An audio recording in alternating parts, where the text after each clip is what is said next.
My book, The SoulsBorne Thesis, and my YouTube series, The Origins of Chaos, attribute the role of the Furtive Pygmy to two different characters, Manus and Velka.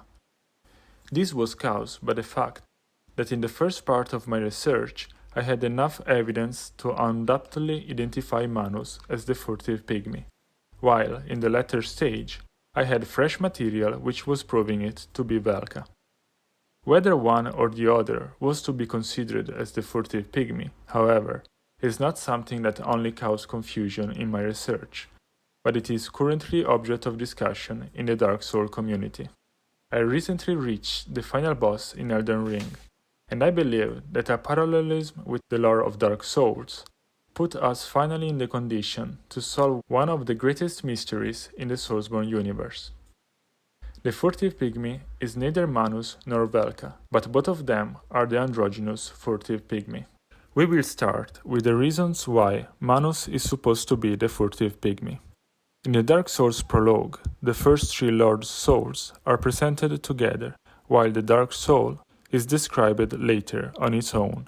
Similarly, in the game, we might fight the three Lords in order of presentation, while Manus is the final boss in the DLC. It is said by Kati that the Furtive Pygmy has been waiting for the Age of Fire to subside, just as Manus, who was sleeping deep inside a cave. Miyazaki said that the Furtive Pygmy created the humanities from its soul, just as Manus can generate the abyss containing humanities, shards of its soul. As we saw in The Origins of Chaos, the transformation of Griffith in Femto is an inspiration for the Unkindred becoming the Dark Lord, what the Furtive Pygmy was destined to be all along. Also Manus has several similarities with Griffith, as having fought alongside a king, sleeping with a king's daughter, being tortured in an underground location, possessing the red behelit, and being reborn in a dark creature. While the evidences for Manus to be the Furtive Pygmy were in the SoulsBorne Thesis, those regarding Velka can be found in my series The Origins of Chaos, and are the following. Velka was the vessel which contained the primordial darkness, used for the alchemical union of opposite attempted by Isolate. Also, Velka was involved in using the alchemic process of Nigredo to convert the dark soul from a small flame to the dark form which we know. As the Furtive Pygmy, also Velka is a character which has a major role in the Dark Souls lore, but that has been easily forgotten. In order to proceed in this speculation, we need to acknowledge a couple of events in Greek mythology.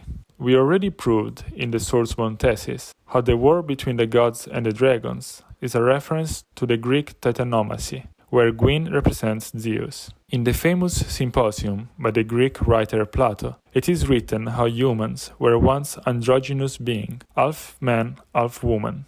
This gave them such a power, which made them arrogant toward the gods.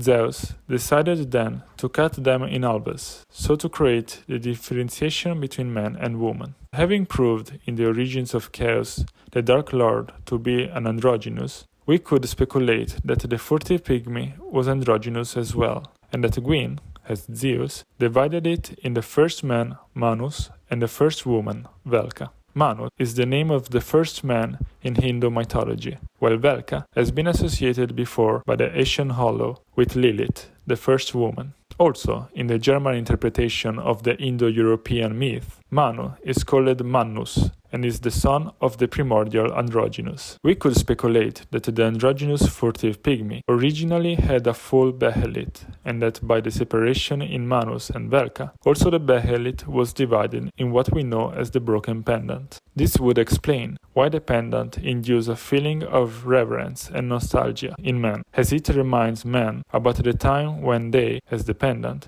were one in the Furtive Pygmy.